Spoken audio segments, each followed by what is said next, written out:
Hello students, कैसे हो सभी? बढ़िया। जीआईएस स्कूल कटुमर की ऑनलाइन क्लासेज में आपका हार्दिक स्वागत है, अभिनंदन है। 5वां चैप्टर सांतत्व तथा अवकलनीयता हमने यहाँ से शुरू कर रखा है बेटा, और 5.1 आधे से ज़्यादा हम ख़त्म भी कर चुके हैं और सारे सवाल मैं आपको यहाँ से कराता हुआ चल रहा हूँ। एक एक सवाल आपको मेरी क्लास के अंदर सीरियल से मिलेगा, एक भी सवाल मैं आपको नहीं छोड़ूंगा। सबसे खास बात हमारी यही रहती है कि हम एक एक सवाल, एक एक उदाहरण यही कराते हैं सब कुछ, ठीक है। बिल्कुल आपको तो मैट्रिक तैयार करना है। क्या करना है? तैयार करना है, ठीक है। तो जो पिछली क्लास हुई थी हमारी सवालों की, एक बार अगर किसी की वो रह गई हो तो एक बार उन क्लास को आप ज़रूर देख लें, उन सवालों को आप ज़रूर एक बार देख लें किस तरह से हल कर रखे हैं। हाँ, बिल्कुल आप उन सवालों को ज़रूर हल कर लें, किसी भी सवाल को छोड़ना नहीं है सरल बना करके कि ये तो चलो ऐसा ऐसा ऐसा ऐसा नहीं, आपको सारे सवाल कंप्लीट करने हैं, पूरे करने हैं, ठीक है बेटा। तो अब हम यहाँ से नेक्स्ट क्वेश्चन करते हैं जो हमारा प्रीवियस क्लास में रह गया था, वहाँ से आगे वाले। तो किताब सभी अपने पास रखें, बिल्कुल देखते रहें सारे सवालों को, है ना। हाँ, एक एक क्वेश्चन को देखते रहें। तो शायद हमने 17 सवाल तक कंप्लीट कर लिया था। कितने तक कर लिया था? 17 तक कर लिया था। x बराबर 3 पर सतत दे रखा था ना, a और b के मान पूछे थे। हाँ, a और b के मान नहीं आए थे, वहाँ से a और b में क्या आया था? संबंध आया था। मान वहाँ से संभव ही नहीं है। चलो 18वां सवाल देखेंगे अब आप। लैम्बडा के किस मान के लिए, लैम्बडा के किस मान के लिए f(x) बराबर कोई फलन आपको दिया हुआ है और फिर नीचे आपको दिया है कि द्वारा परिभाषित फलन x बराबर 0 पर सतत है। 0 पर कैसा है? सतत। और फिर आपको लैम्बडा का मान निकालना है। 0 पर सतत मान करके आपको लैम्बडा का मान निकालना है। और फिर सवाल खत्म नहीं होता है, आगे भी है। x बराबर 1 पर इसके सांतत्व का मतलब सांतत्व पर विचार करो। x बराबर 1 पर, ठीक है। एक छोटा सा कंफ्यूजन था एक बच्चे के, उसका मेरे पास कॉल आया था।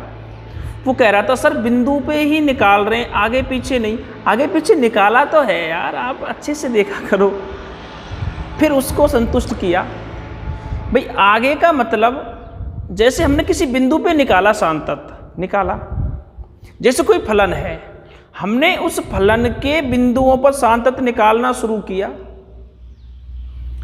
अगर किसी भी बिंदु पर फलन असतत आ गया तो फिर इसका मतलब हो तो गया कि असांतत्व का बिंदु मिल गया, असांतत्व का बिंदु मिल गया। अगर असांतत्व का बिंदु नहीं मिला तो फिर हमने उस बिंदु से छोटे पर, फिर हमने उस बिंदु से बड़े पर ऐसा निकाला है, बिल्कुल निकाला है। तो फिर कोई समस्या ही नहीं है, नहीं है ना। हाँ, तो बिल्कुल जो आपको कराया जा रहा है बिल्कुल सही कराया जा रहा है, आप विचलित ना हो, ठीक है बेटा। तो आप विशेष ध्यान रखें इस चीज का कि जब आपसे फलन सांतत्व का पूछा जाता है तो इसमें क्या 2-3 तरह की स्थितियां होती हैं। इसमें क्या है, 2-3 तरह की स्थितियां होती है, मैं आपको क्लियर कर दूं बेटा। सबसे पहले जो हमने 1 से और 5 तक के सवाल करे, 1 से और 5 तक के जो हमने सवाल करे, उन सवालों में आपने देखा कि बिंदु दिया हुआ था तो हमने उसी बिंदु पर जांच करी जो हमें दिया हुआ था, करी ना। फिर जब हम सवाल नंबर 5 से आगे जाते हैं तो ऊपर एक लाइन लिखी हुई है बेटा कि फलन के सभी असांतत्व वाले बिंदुओं का चयन करो, छांटो, असांतत्व बिंदु बताइए। तो असांतत्व बिंदु बताने के लिए हमने उस बिंदु पर तो चेक किया ही जो शर्त में साइड में है। भाई वहां पर कोई बिंदु नहीं दिया, शर्त है ना, शर्त में से हमने बिंदु देखा। अगर वहां पर बिंदु दिया होता सीधा सीधा तो बिंदु पर देखते, बिंदु पर तो देखते ही। लेकिन अगर वो अशांत तत्व का बिंदु आपसे पूछता है तो अशांत तत्व का बिंदु जब पूछेगा ना तो आपको ध्यान रखना है बेटा, अगर आपका फलन सतत आ गया तो फिर आप उस बिंदु से बड़े पर, उस बिंदु से छोटे पर, जैसे कि मैंने C मान लिया है, वो x बराबर C, छोटे बड़े का मतलब वही है कि C को मैंने छोटा मान लिया और उसको बड़ा मान लिया, तो उस हिसाब से फिर आपको आगे भी कराना है। तो फिर सवाल अधूरा कहाँ हुआ जी? नहीं है ना? हाँ बिल्कुल पूरा है, कंप्लीट है, ऐसा कुछ नहीं है। ठीक है, तो आप देख लें, अगर आपको अशांत तत्व का बिंदु मिल गया तो फिर कोई परेशानी नहीं है, आपको छोटे बड़े पर नहीं करना। और अशांत तत्व का बिंदु नहीं मिला है तो आप बेटा छोटे बड़े पर करके बताएं, कहीं वहां मिल जाए तो है। फिर कहीं नहीं मिलेगा तो आप नीचे लिख के आओगे इस लाइन को कि अशांत तत्व का कोई भी बिंदु विद्यमान नहीं होगा, ये चीज लिख के तो आनी पड़ेगी नीचे।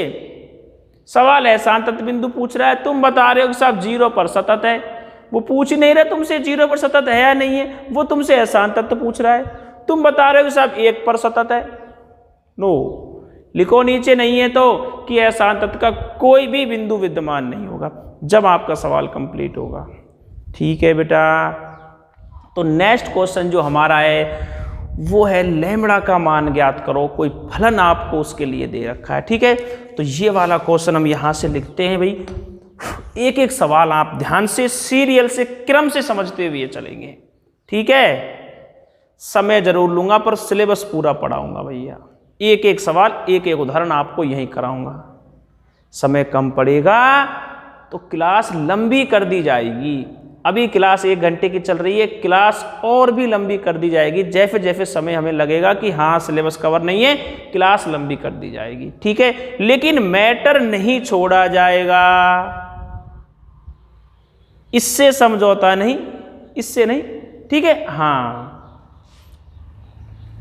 तो बेटा सवाल नंबर अपना 18 था, पीडीएफ से निकाल लेता हूं मैं सवाल वगैरह, है ना। हाँ बुक की कोई झंझट नहीं है, रोज बुक कौन लाए, क्योंकि एक ही जगह तो पढ़ाते नहीं है, पढ़ाते रहते हैं इधर उधर, तो फिर बुक लेके कौन घूमेगा, है ना भैया।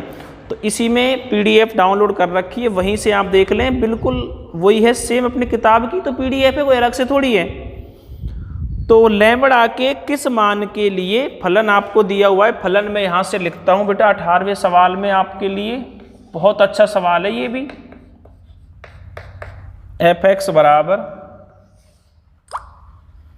लैम्बडा x² माइनस 2x, तो x less than equal to 0, 4x + 1 और x ग्रेटर देन 0। f(x) बराबर लैम्बडा x² माइनस 2x, शर्त हो गई साइड में, 4x + 1 शर्त हो गई सामने, और लैम्बडा के किस मान के लिए ये फलन है, फिर द्वारा परिभाषित फलन 0 पर सतत है, तो x बराबर 1 पर इसके शांत तत्व पर विचार कीजिए। 0 पर सतत दिया है, लैम्बडा के किस मान के लिए होगा 0 पर सतत, और फिर आपको x बराबर 1 पर और शांत तत्व का विचार करना है, वो बाद का काम है। पहले हम 0 पर करेंगे, किस पर करेंगे 0 पर, दे रखा है x बराबर 0। ठीक है, तो x बराबर 0 पर सतत है, तो लैम्बडा के किस मान के लिए सतत है, ये आपसे सवाल करवा रहा है। ठीक है भैया, तो सबसे पहले हम लिखेंगे x बराबर 0 पर, x बराबर 0 पर सबसे पहला काम आपका f0 निकालने का। f0 कैसे निकालेंगे, x बराबर 0 किस वाली शर्त में है, इस वाली शर्त में, इसमें जमा दो x की जगह, लैम्बडा अपनी जगह रहेगा, 0 का स्क्वायर 0, ठीक है, -2 गुना x की जगह 0, तो इसे हल कर लेते हैं। 0 आ जाएगा, 0 माइनस 0 0, 0 लैम्बडा से गुना होकर के 0 ही आ जाएगा भैया। क्या आ जाएगा? 0 आ जाएगा। ठीक है जी। अब हम यहाँ से RHL निकालते हैं। Limit h tends to 0 f a plus h मतलब 0 plus h, f 0 plus h, 0 plus h का मतलब है 0 से बड़ा मान, इसमें जमेगा 0 प्लस h, 0 से बड़ा नीचे वाले में जमा दो इसको। लिमिट h टेंड्स टू 0, इसमें x की जगह 0 प्लस h रख दो, 4 से गुना हो जाएगा 0 प्लस h, 4 से गुना हो जाएगा 0 प्लस h प्लस 1 का प्लस 1। हल कर दें इसको। Limit h tends to 0, 0 plus h का मतलब h का गुना 4 से कराएंगे 4h प्लस 1। अब आप यहाँ पर लिमिट अप्लाई कर दें। 4 गुना 0 प्लस 1 बराबर कितना आ गया? 1। तो आप देखें f0 का मान 0 आ गया, RHL का मान 1 आ गया। इसका मतलब ये हुआ बेटा कि f0 बराबर नहीं है RHL के। ये 0 है और ये 1 है। जब ये दोनों मान बराबर नहीं है तो इसका मतलब x बराबर 0 पर फलन सतत ही नहीं है। और जब फलन सतत ही नहीं है 0 पर तो फिर लैम्बडा का मान कहाँ से निकलेगा? नहीं निकलेगा, क्योंकि तो बराबर ही नहीं धर सकते हम इनको तो बराबर नहीं रख सकते, नहीं निकलेगा। ठीक है, तो x बराबर 0 पर फलन सतत नहीं है तो लैम्बडा का कोई भी मान संभव नहीं होगा।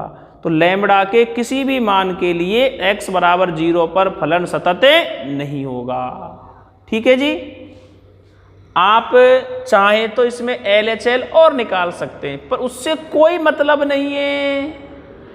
LHL निकाल लो, कुछ भी आ जाए, उससे कोई फर्क नहीं पड़ने वाला, क्योंकि ये तो बराबर ही नहीं है। ये दो ही बराबर नहीं होते हैं तो सतत नहीं होता। तो LHL की कोई आवश्यकता नहीं है निकालने की। निकाल लेंगे तो गलत नहीं है, निकाल सकते हैं, पर जरूरत नहीं है। जैसे आप छोटे बड़े पर निकाल रहे हैं ना, बिंदुओं पे निकाल लो, गलत नहीं है, पर ना निकाले तो कोई आवश्यकता भी नहीं है। मेरी बात को समझ पा रहे हैं ना आप? जैसे ये सवाल होता, ये बिंदु नहीं होता तो ये 0 है ना, तो 0 पर कर ले। हाँ, 0 पर सतत आ गया तो फिर आपको छोटे बड़े पर करके बताना है भाई ऐसा अंत का कोई बिंदु नहीं है। लेकिन 0 पर सतत आ गया तो छोटे बड़े पे करने की कोई ऐसी आवश्यकता नहीं है कि साहब छोटे पर भी करो, साहब बड़े पर भी करो।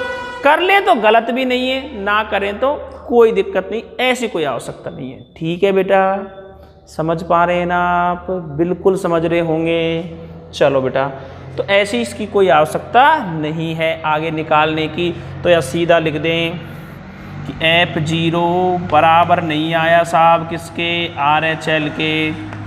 फिर बता दिया है मैंने LHL निकालने तो कोई दिक्कत नहीं है, नहीं निकालें तो इसका प्रभाव यहाँ पर कोई नहीं मतलब यहाँ पर इसका प्रभाव कुछ नहीं पड़ेगा। ठीक है भैया। चलो अब सुनो बेटा आगे। हाँ भाई, f0 नॉट इक्वल टू आ गया RHL के। फिर हम क्या कहेंगे कि लैम्बडा का कोई भी मान संभव नहीं है, मतलब लैम्बडा का मान विद्यमान नहीं होगा यहाँ पर। तो यहाँ लिख देंगे x बराबर 0 पर फलन, x बराबर 0 पर फलन सतत नहीं है। ठीक है, अतः लैम्बडा का कोई भी मान विद्यमान नहीं होगा। तो लैम्बडा का कोई भी मान विद्यमान नहीं होगा, लैम्बडा का कोई मान संभव नहीं है, क्योंकि ये फलन 0 पर सतत नहीं है। ठीक है जी। चलो जी, ये तो अपना काम हो गया 0 वाला। सवाल यही नहीं रुकता है, सवाल आपसे ऐसे कह रहा है कि आप x बराबर 1 पर भी करके बताओ हमें शांत तत्व का परीक्षण। x बराबर 1 पर शांत तत्व का विचार और करना है हमें। चलो हम x बराबर 1 पर करते हैं। एक बार समझ लो, x बराबर 1 अर्थात f1 कौन से में जमेगा, कौन से में जमेगा साहब f1? नीचे वाले फलन में। ठीक, 1 + h कौन से में जमेगा साहब? नीचे वाले फलन में। पता है क्यों जमेगा? पिछली क्लासों से f1 - h LHL कौन से में जमेगा साहब? 1 से थोड़ा सा छोटा होता है तो वो 0 से बड़े में ही आ जाएगा, इसी में जमेगा साहब। इसका मतलब ये हुआ बेटा कि जो मैं x बराबर 1 पे करूंगा FA RHL LHL वो तीनों के तीनों मान बेटा कौन से फलन में जमेंगे बेटा? नीचे वाले फलन में। कहाँ जमेंगे? नीचे वाले फलन। जो तीनों मान नीचे वाले फलन में जम रहे, बिल्कुल बराबर आना है, बराबर आना है। और ये कैसा फलन है नीचे वाला? बहुपदीय फलन। तो बहुपदीय फलन हमेशा सतत होता है। तो ये हम सवाल करने से पहले ही पहचान गए कि x बराबर 1 पर फलन कैसा आएगा? सतत आएगा। तो अब इस बात को हमने जो पहचाना है ना, हम इस बात को भाषा में भी लिख सकते हैं। कैसे? कि फलन को उतार लें x बराबर 1 पर और कहें कि यह एक बहुपदीय फलन है जो x बराबर 1 पर सतत होगा। काम आपका खत्म।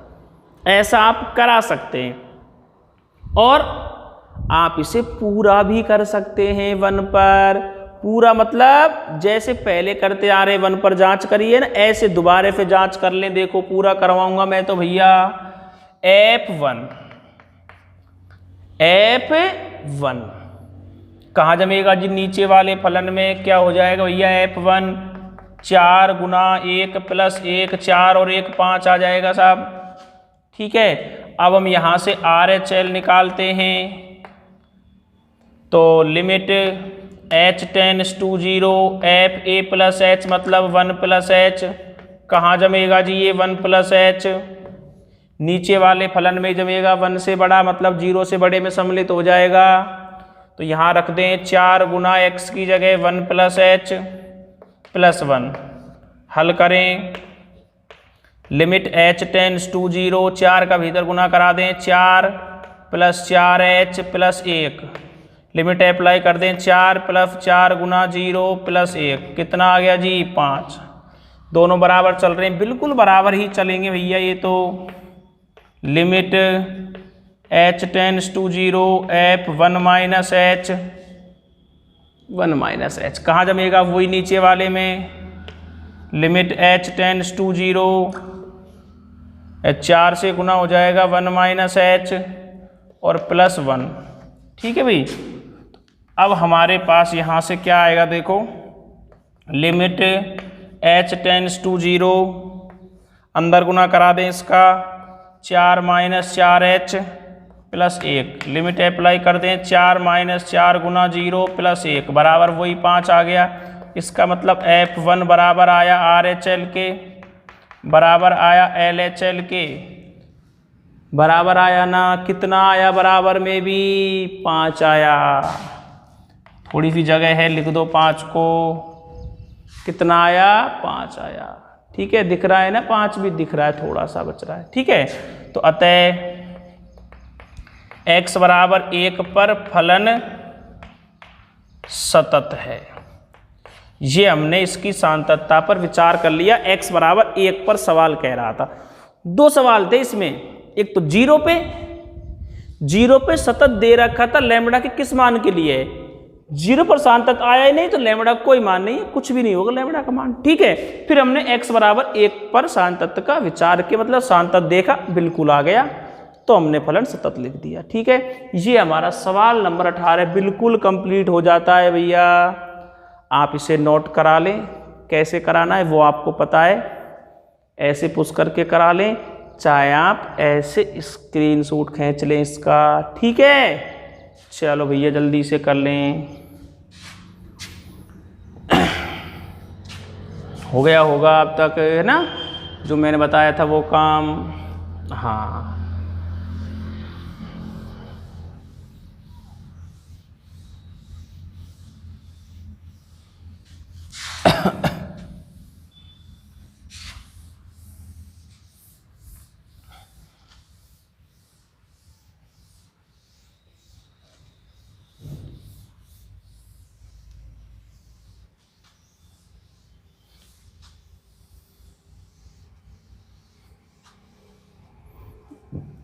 हाँ जी, नेक्स्ट क्वेश्चन देखेंगे।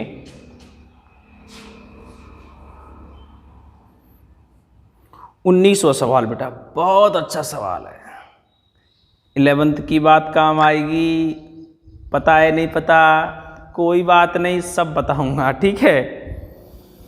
दर्शाइए कि gx बराबर x माइनस महत्तम पूर्णांक फलन, gx बराबर x माइनस, इसे कहते हैं महत्तम पूर्णांक फलन। जो ये चिन्ह बन रहा है ना बड़ा कोष्टक का, ये किसका है? महत्तम पूर्णांक फलन बोला जाता है इसको। अभी पूरा समझाया जाएगा महत्तम पूर्णांक फलन होता क्या आखिरकार, फिर ही सब उसके बाद ही सवाल समझ आएगा। जब तक महत्तम पूर्णांक फलन नहीं पता तब तक सवाल कैसे होगा जी। तो पहले वो बताऊंगा क्या कह रहा है सवाल, आगे सुन लें इसकी।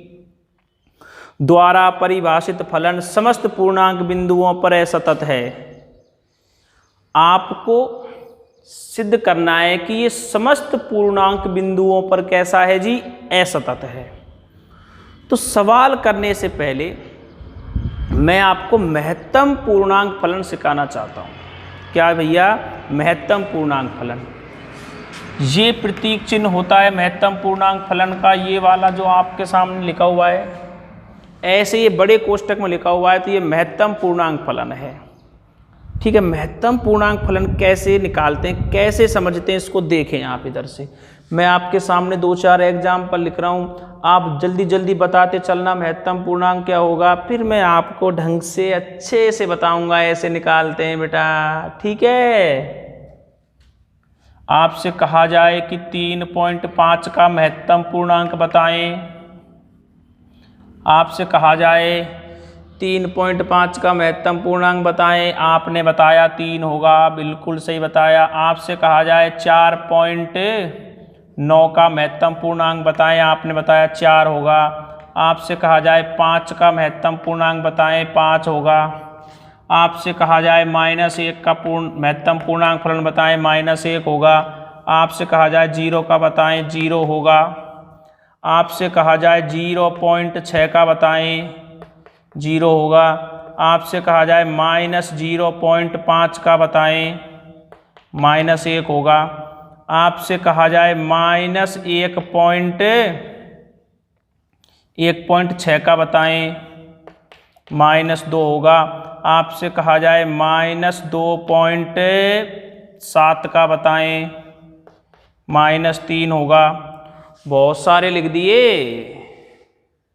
हैं, कुछ तो भेजा काम कर गया होगा, थोड़ा बहुत पढ़ा होगा तो सारी पुरानी बातें याद आ गई होंगी।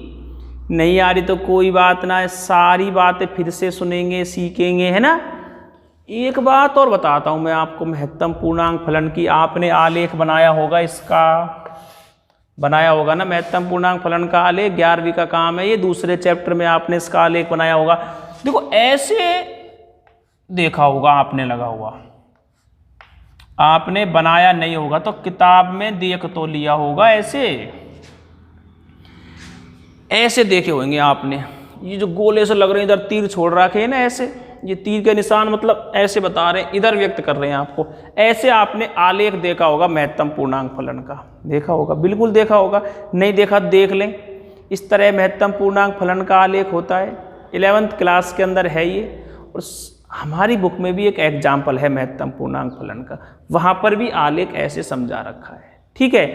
अब ये जो है बेटा, ये कैसे आया है बेटा, एक बार देखें आप संख्या रेखा को। 0, 1, 2, 3 तक ही बहुत है, चलो 4, -1, -2, -3, इतना ही बहुत है। चलो सुने भाई, ये जो तीर लग रहे हैं ना इधर की तरफ, ये इधर की तरफ क्यों ना लग रहे? कारण है ये इधर ही मिलता है महत्तम पूर्णांक फलन, इधर की साइड में होता है महत्तम पूर्णांक फलन। देखो इधर की साइड में 3.5 पता है कहाँ मिलता तुम्हें? 3.5 इस जगह पे होता, 3.5 महत्तम पूर्णांक फलन। सबसे पहली बात नाम ही पूर्णांक है, नाम ही पूर्णांक है, महत्तम पूर्णांक फलन। तो पूर्णांक ही आएंगे इसमें, हल होकर क्या आएगा, पूर्णांक ही आएंगे इसमें, और कुछ नहीं आएगा।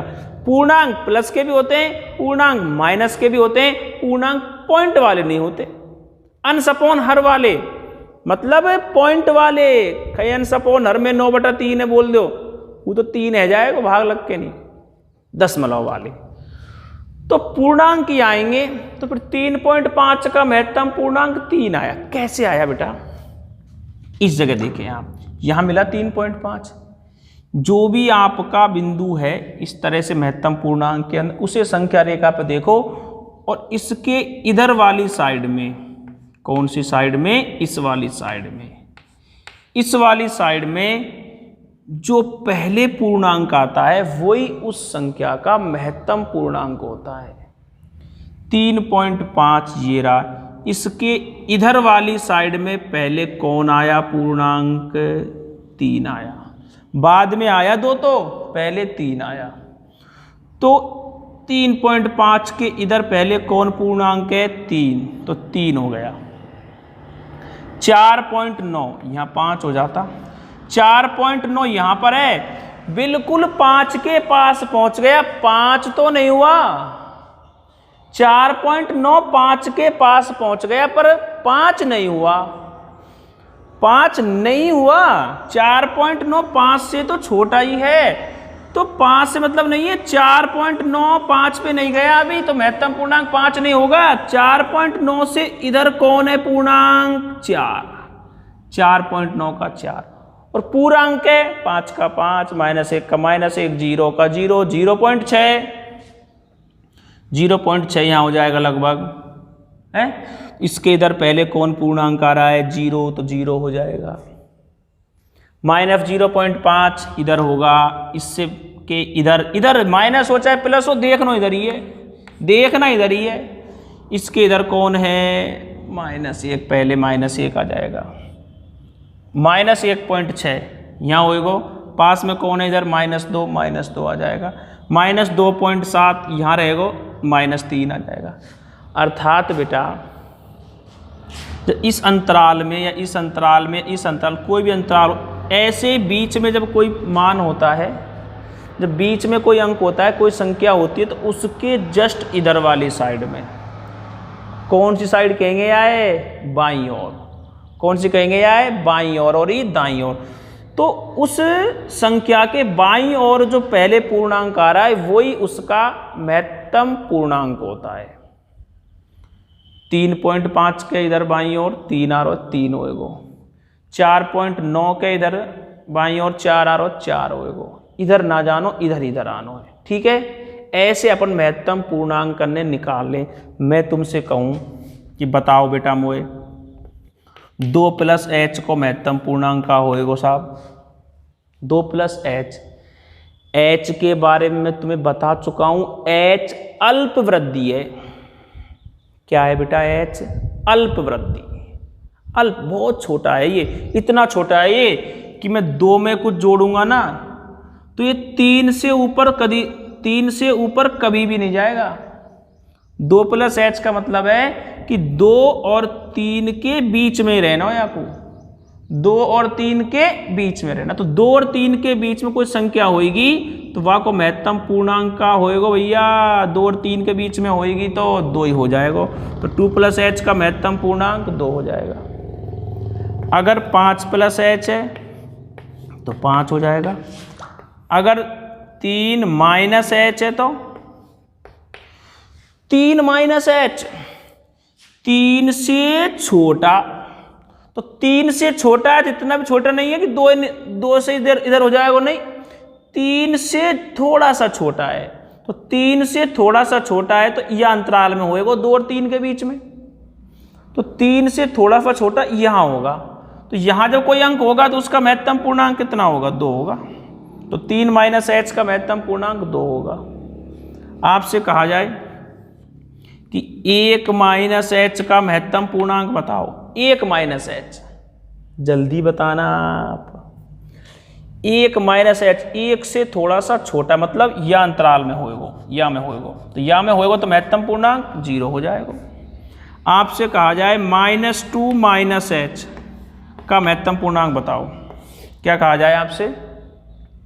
-2 माइनस एच, तो -2 से थोड़ा सा छोटा, तो -2 से थोड़ा सा छोटा इधर होगा, खाई तुम छोटा इधर कर दो, फिर गलत है जाएगा तुम्हारा। ये तो बड़े हैं, इधर तो बड़े वाले, इधर हैं छोटे वाले, तो -2 से छोटा, तो -2 से छोटा इधर होगा, तो जब -2 से छोटा इधर होगा तो ये अंतराल होगा, इस अंतराल के लिए महत्तम पूर्णांक क्या होगा? -3 होगा। ठीक है बेटा, बिल्कुल आपको अच्छे से ये सारी बातें समझ आ गई होंगी। एक और पूछ लेता हूँ, चलो -1 माइनस एच का महत्तम पूर्णांक क्या होगा? -1 से छोटा कितना हो जाएगा जी? -2 हो जाएगा। ऐसे महत्तम पूर्णांक निकालते हैं, इनमें गलतियां नहीं होनी चाहिए किसी की भी। ठीक है भैया, चलो जी, ये आपका महत्तम पूर्णांक कंप्लीट। अब हम हमारे सवाल के ऊपर आ जाते हैं। इस तरह का इसका आलेख होता है भैया। ठीक है बेटा, चलो आगे चलते हैं अपने सवाल पर। ये बताना बहुत ज़रूरी था क्योंकि मैं इनको हल करूँगा।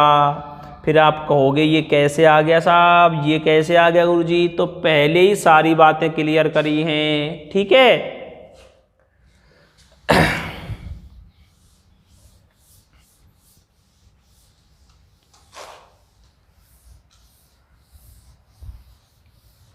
देखो बेटा, अब ये अपना फलन दिया है gx के बराबर। फलन कैसे भी हो सकता है, fx, gx, hx, rx, px, qx, ये सारे फलन के रूप हैं, कैसे भी हो जाता है। सवालों में 1-2 ही फलन होते हैं, इसलिए ज़्यादातर fx, gx ही काम आते रहते हैं। ठीक है, तो ये फलन समस्त पूर्णांक बिंदुओं पर करना है। किस पर करना है? समस्त पूर्णांक बिंदुओं पर।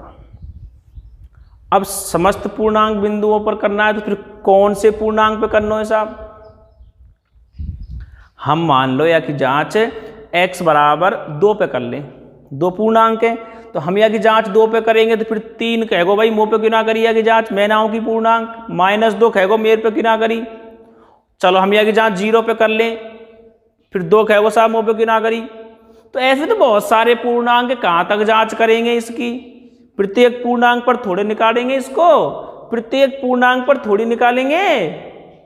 ऐसा काम पहले करा चुका हूं। तीसरे सवाल में 4 सवाल थे ना वो ABCD वाले, वो मैंने आपको समस्त वास्तविक संख्याओं पर कराया था। याद करो, x बराबर c बिलोंग्स टू r, वो c r को व्यक्त कर रहा था।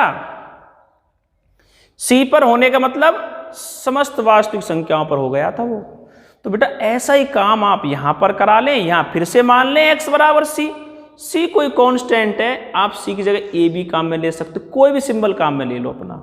ठीक है, तो x बराबर c। अब पता है c कौन होगा? यहां c पूर्णांक होगा, यहां c कौन होगा? पूर्णांक होगा। ठीक है, वहां c कौन था? r था। ये चीज लिखनी पड़ती है सवाल में, यहां r पे नहीं करना, या समस्त पूर्णांक बिंदुओं पर करना है। ठीक है, तो अब कौन से पूर्णांक पर करें, इसके लिए कोई नाम नहीं चाहिए, x बराबर c रख लेंगे आप। c मतलब समस्त पूर्णांक बिंदुओं को व्यक्त करेगा। ठीक है जी, चलो देखो आप यहां से, माना x बराबर c और c belongs to z, z भी पूर्णांक है, i भी लिख दें वो भी पूर्णांक है, इंटीजर नंबर, एक ही बात होती है। i लिखना चाहे तो i लिख दें और z लिखना चाहे तो z लिख दें, दोनों ही पूर्णांक को व्यक्त करते हैं। माना x बराबर c बिलोंग्स टू r, और ऐसे ना लिखो चाहे तो हिंदी में लिख दें जहां c कोई पूर्णांक है, जहां c कोई पूर्णांक है। ठीक है जी, ऐसे लिख दें। चलो फिर भी लिख दूं मैं, जहां c कोई पूर्णांक है, दोनों ही बात लिख दी मैंने आपके लिए। ठीक है भैया, तो अब c पर जो हो जाएगा इसका मतलब समस्त पूर्णांकों पर हो जाएगा। सी पर जो हो जाएगा वो समस्त पूर्णांक बिंदुओं पर हो जाएगा। और सी पर क्या हो जाएगा भाई, सिद्ध करना ही तो, सी पर असतत, अर्थात समस्त पूर्णांक बिंदुओं पर असतत। और आपको मैंने बता रखा है, लिखवा रखा है कि महत्तम पूर्णांक फलन असतत होता है, लिखवा रखा है ना।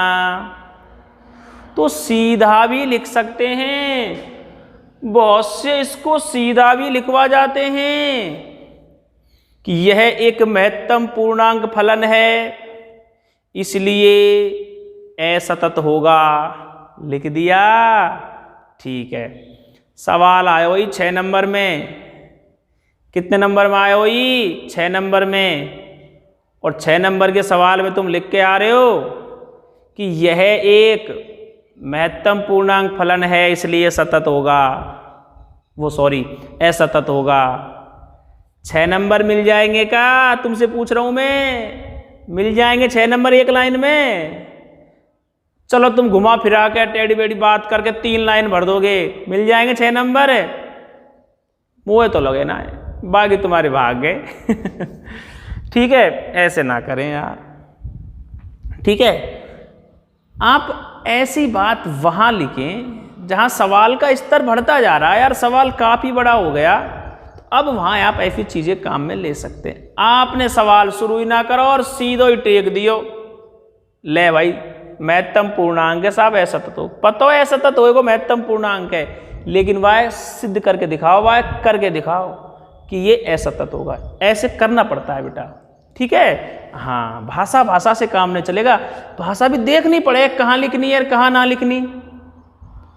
बताया है मैंने आपको जो सवाल कराए सब में बताया कहाँ भाषा लिखनी है कहाँ नहीं लिखनी, मैंने आपको लिखवाया है, मैंने खुद ने भी लिखवाया है आपको कि भैया बहुपदीय फलन होने के कारण सतत होगा, अचर फलन होने के कारण सतत होगा, लेकिन जरूरत है वही तो लिखवाया है, बिना बात तो कहीं नहीं लिखवाया।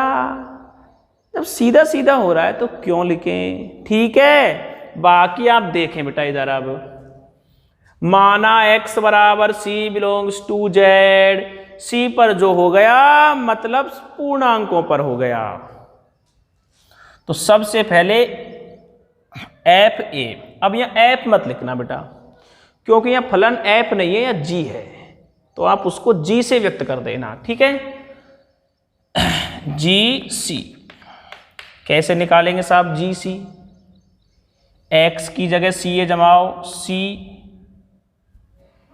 माइनस सी है भाई, तो सी माइनस, अब मैं आपसे पूछता हूं कि सी का महत्तम पूर्णांक क्या आएगा, सी आएगा, बोल तो ना आ गया, ये बताया हुआ सी कोई पूर्णांक है, कोई भी पूर्णांक ले लेते तुम, यहाँ 5 आ तो 6 आ तो -1 आ तो 0 आ तो सी आएगा, ठीक है। तो सी माइनस सी 0 आ जाएगा, इसका मतलब जी सी का मान कितना आ गया जी, 0 आ गया। अब हम यहां से RHL निकालते हैं, RHL के लिए limit h tends to 0, f नहीं जी, एफ ए प्लस एच होता है ना, उसको जी कर दो, जी ए प्लस एच, ए की जगह बिंदु कर दो सी प्लस एच। अब आप अपने फलन में x की जगह c प्लस एच रखोगे, लिमिट h टेंड्स टू 0, मंझला कोष्टक लगा लें, x की जगह c प्लस एच रख दिया, माइनस बड़ा कोष्टक नहीं है, ये महत्तम पूर्णांक फलन है c प्लस एच, इसलिए मैंने मंझला लगाया है कि आप सोचें, एक बार विचार करें कि गुरुजी ने मंझला के भीतर बड़ो ले रखो है, फिर तुम्हारा दिमाग चलेगा कि मंझला के भीतर बड़ो ले रखो या मतलब महत्तम पूर्णांक है। बहुत से भूल जाए करते करते सवाल नहीं को इकाए, ये महत्तम पूर्णांक है, ठीक है। c प्लस एच माइनस महत्तम पूर्णांक फलन c plus h, limit h tends to 0, c plus h का c प्लस एच ही रहेगा, माइनस, या गलत करेंगे या बहुत से गलत करेंगे यार, क्योंकि यह सी दिख रहा है उन्हें, या मार गलत करेंगे वे या माइनस से भीतर कराएंगे और लिखेंगे माइनस सी माइनस एच। उत्तर बैठ जाएगा, तुक्को लग जाएगा, लेकिन गलत है जाएगा सवाल। समझ रहे बात? ऐसे कर दी हो तो ये महत्तम पूर्णांक फलन नहीं, हल करना पड़ेगा तुम्हें। अभी पूछी मैंने तुमसे 2 + h का महत्तम पूर्णांक 2, 3 + h का 3, 5 + h का 5, तो ये c भी तो पूर्णांक ही है। तो c + h को महत्तम पूर्णांक का होएगा, c + h को महत्तम पूर्णांक का होएगा, c होएगा, का होएगा c।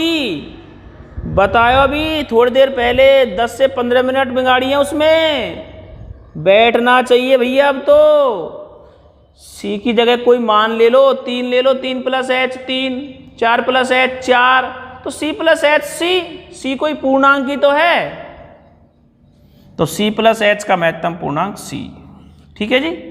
और c से c कैंसिल, लिमिट अप्लाई करो, कितना आ जाएगा जी 0, GC 0, RHL 0। अब हम यहां से क्या निकालते हैं जी LHL। चलो इधर ही कर देते हैं। हाँ भाई LHL देखें अब आप, LHL limit h tends to 0। ठीक है जी, F नहीं G, C - h, जी तो करोगे GC + h GC - एक ही फलन है वही में जमा। चलो लिमिट h टेंड्स टू 0, हाँ जी इसमें जमाएंगे, मंजिला कोष्टक लगा लो, C - h माइनस महत्तम पूर्णांक फलन C - h, limit h tends to 0, C - h को C - h, C - h महत्तम पूर्णांक फलन। अब बताना पड़ेगा तुमको C - h को महत्तम पूर्णांक फलन का होएगा। यहां में अटकोगे तुम बेटा। ठीक है, दोबारा सुन जो, ढंग से सुनियो। C की जगह मान लो कोई बिंदु होता, 3 होता, तो 3 - h को महत्तम पूर्णांक, 3 - h को महत्तम पूर्णांक का हो तो 3 - h को, जल्दी बताओ, 3 - h को 2 हो जाता ने, -1 हो तो ही पूर्णांक, -1 - h, तो -1 - h को महत्तम पूर्णांक -2 हो जाता ने। ये 5 - h हो तो महत्तम पूर्णांक 4 हो जाता ने। मतलब एक कम हो रहा है, एक कम हो रहा है, एक कम हो रहा है, तो लगभग एक कम हो रहा है ना। तो C - h, तो C - h का महत्तम पूर्णांक क्या होगा, बता सके कोई? C - 1 होएगा, नहीं समझना पड़ेगा तुम्हें। माइनस बाहर है, माइनस अपनी जगह पर है, माइनस अपनी जगह पर है। ठीक है बेटा, फिर बताऊंगा इधर साइड में दोबारा देखियो। 2 - h को महत्तम पूर्णांक, 2 - h को 1 होएगा,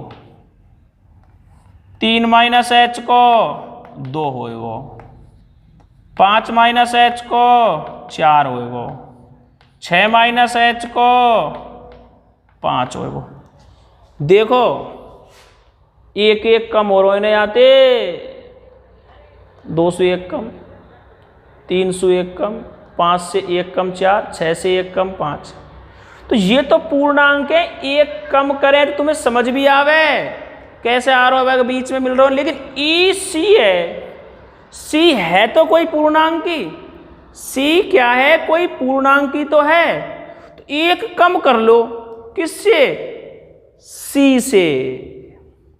कौन जम रहा है भैया? सी जम रहा है। तो सी से एक कम कर लो, सी -1 होगा, एक कम करेंगे तो। अब सी को कोई मान आएगा तो वह जम जाएगा। 4 आया तो 4 - 1 3 आ जाएगा। 2 आयो, 2 - 1 1 आ जाएगा। तो इसलिए बेटा यह बात ढंग से समझो कि c माइनस एच को महत्तम पूर्णांक c माइनस 1 होगा। यह बात समझ जाओ, बस बात तक कर जाएंगे तुम्हारे यह सवाल में फिर, ठीक है, कि c माइनस एच को महत्तम पूर्णांक c माइनस 1 होगा, ठीक है। हेलो, अभी टाइम लगेगा, मैं दोबारा करूँ कॉल है।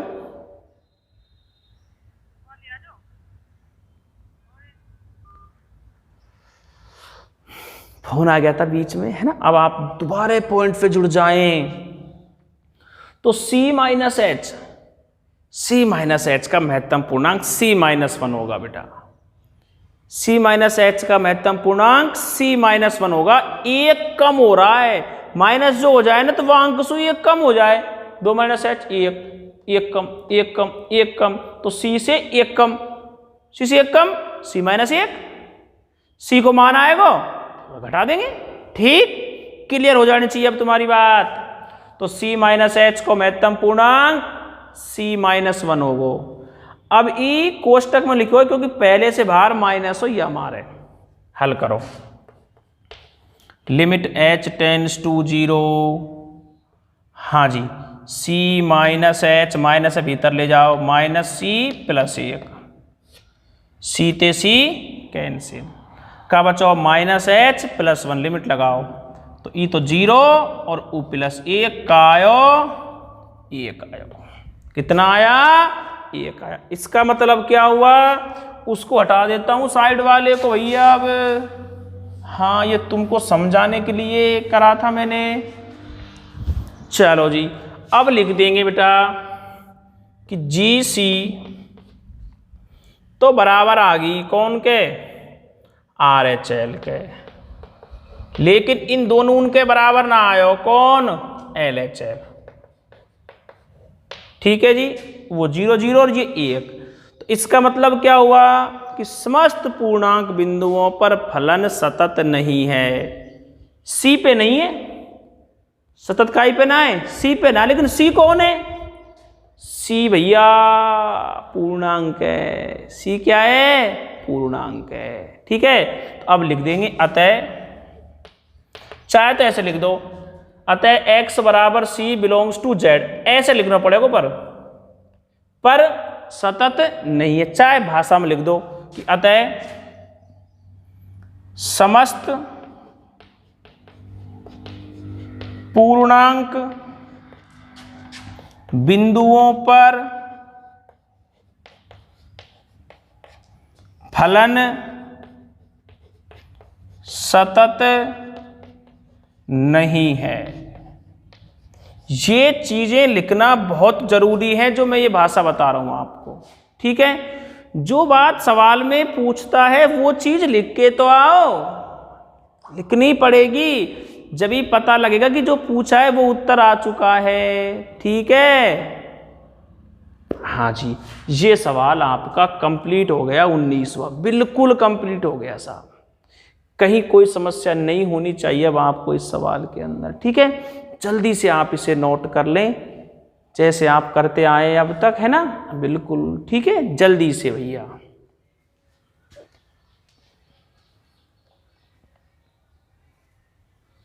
चलो मिटा देते हैं अब इसको।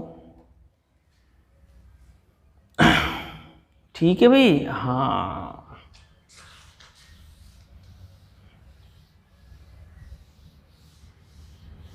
थोड़ा सा समय लिया था इस सवाल ने, क्योंकि मैंने आपको अच्छे से बताया पहले की बातों को। हाँ, अगर ये चीज़ पता होती तो सवाल बहुत जल्दी हो जाता, पर पहले तो महत्तम पूर्णांक की बताया ढंग से।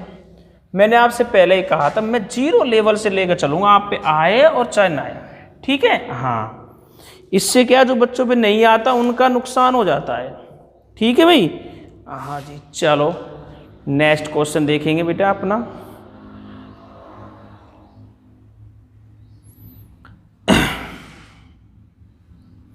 बीसवां सवाल देखिए बेटा आप, 20वां क्वेश्चन। एफ एक्स बराबर, ठीक है, एफ एक्स बराबर x square minus sine x plus 5। ठीक है जी, द्वारा परिभाषित फलन है और x बराबर पाई पर सतत है। x बराबर पाई पर सतत है क्या मतलब चेक करना है। ये जो फलन है ना आपका x square minus sine x plus 5, ये आपको x बराबर पाई पर देखना है क्या ये सतत है या फिर नहीं है। सिर्फ पाई पर देखना है, पाई से छोटे बड़े पर कुछ नहीं करना। यहां तो फिक्स है, पाई दे रखा है उसी पर करें। ठीक है बेटा, वो जो केस फर्स्ट बनवाए मैंने, केस सेकंड बनवाए ना, वो वही करने जहां पर ऐसे बिंदु नहीं लिया होता। ठीक है, बाकी सब में नहीं करना, वो है ना बेटा। हाँ, वो कुछ ही सवालों में था, स्टार्टिंग वालों में जो ऊपर दे रखे थे 6, 7, 8, 9, 10, 11, 12 तक, वहीं तक था, उसके बाद नहीं है बेटा वो। तो एफ एक्स बराबर ये कोई फलन आपको दिया है, पाई पर आप इसकी जांच करोगे। देखो भैया, सबसे पहला काम हमारा एफ ए निकालने का, मतलब एफ पाई निकालने का। ठीक है जी, तो एफ पाई निकालते हैं। एफ पाई कैसे निकालेंगे साहब? फलन में एक्स की जगह पाई जमा लें। ठीक, क्या आएगा जी? Pi square minus sine pi plus 5। तो पाई स्क्वायर का पाई स्क्वायर ही रहेगा। साइन 180 हो गई, पाई का मतलब 180, तो साइन 180 को मान लिखना पड़ेगा तुम्हें। अब बहुत से बच्चे इनको दिक्कत रह गई इन मानन में, बहुत से इनको रहे भैया, उनकी दिक्कत मिटे ना, 12वीं पास कर जाए वो दिक्कत ना मिटे उनकी। ठीक है, मैं आपकी दिक्कत चुटकियों में मेड़ दूंगा, देखना। ठीक है, आपको टेबल याद है, बिल्कुल याद है, मुझे पता है आपको 0 से 90 तक के सारे मान याद है। मैं तो टेबल है बहुत आगे तक बनवाऊं, वो काम 11वीं में करवाता हूं। ठीक है, हाँ, अब यहाँ टेबल बना थोड़ी देर दूंगा, यहाँ त्रिकोणमिति ना पढ़ा रहा हूं मैं आपको, काम आ जाए तो कुछ बात बतानी पड़ जाए। ठीक है, साइन पाई, साइन जो 180 है ना, साइन 180 क्या त्रिकोणमिति का किसी भी फलन हो, कोई भी हो, चाहे साइन 180 होए, चाहे कॉस 180 होए, चाहे टेन होए, चाहे कॉट, चाहे सेक, चाहे कोसेक, कोई से भी होए, 180 के होए, 180 का सीधा मान लिख लेंगे, करवे की जरूरत ना है, जमावे की जरूरत ना है। जब 210 आ जाए तो बात हल करेंगे, साइन 180 प्लस 30 करके, नहीं साइन 180 प्लस थीटा लगाएंगे, समझ रहे हैं, माइनस का साइन थीटा, तीसरे में गयो चेंज करें ना 180, ऐसे करके बात तो निकाल लेंगे। ठीक है, लेकिन 180 ये सीधा, समय ना लगा इनमें। कैसे बेटा? जो आपके 0 डिग्री के मान होते हैं ना बेटा, त्रिकोणमिति के सभी फलन में जो 0 डिग्री के मान होते हैं, वो सारे के सारे मान 0 डिग्री वाले 180 पे पहुंच जाएं। सारे 0 के जो मान है ना, वो सारे मान 180 पे हो करें। बस एक बात को ध्यान रखना है कि 180 दूसरे क्वाड्रेंट में, तो दूसरे क्वाड्रेंट में त्रिकोणमिति के दो फलन साइन और कोसेक, वे दोनों तो प्लस के रहे और बाकी के सारे माइनस के हुए। जैसे cos 0 का मान 1 होता है, cos 180 का मान -1 होता है। मैंने कहा बताई तुम्हें अभी कि 0 के मान सब पहुंचेंगे 180 पे, तो cos 180 को मान पूछ रहा हूं मैं तुमसे, cos 180 को, तो cos 0 को मान 1 है, तो cos 180 को मान -1 है। 1 ही पहुंचो, पर चिन्ह माइनस को क्यों लगाया है?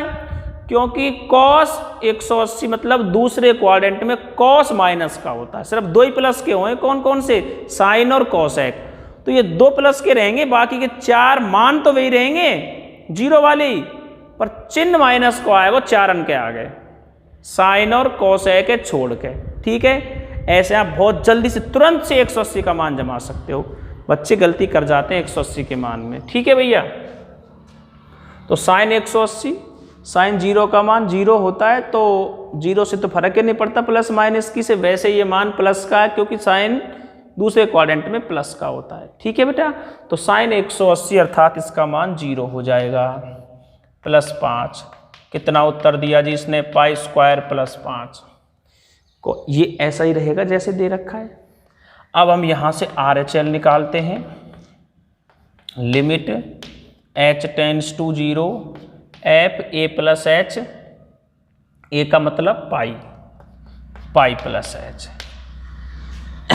एफ ए प्लस एच मतलब पाई प्लस एच। तो बेटा कितना आ जाएगा, देखो limit h tends to 0 x की जगह पाई प्लस एच का whole square minus sine x की जगह पाई प्लस एच प्लस के 5। हल करेंगे आए, limit h tends to 0 whole square खोल दो, pi square plus h square plus 2 pi h, ठीक है जी, माइनस का चिन्ह बाहर रहने दो। साइन 180 प्लस थीटा लग रहा है हमें, ध्यान रखियो, साइन 180 प्लस थीटा लगा दो, साइन 180 प्लस थीटा लगा दो।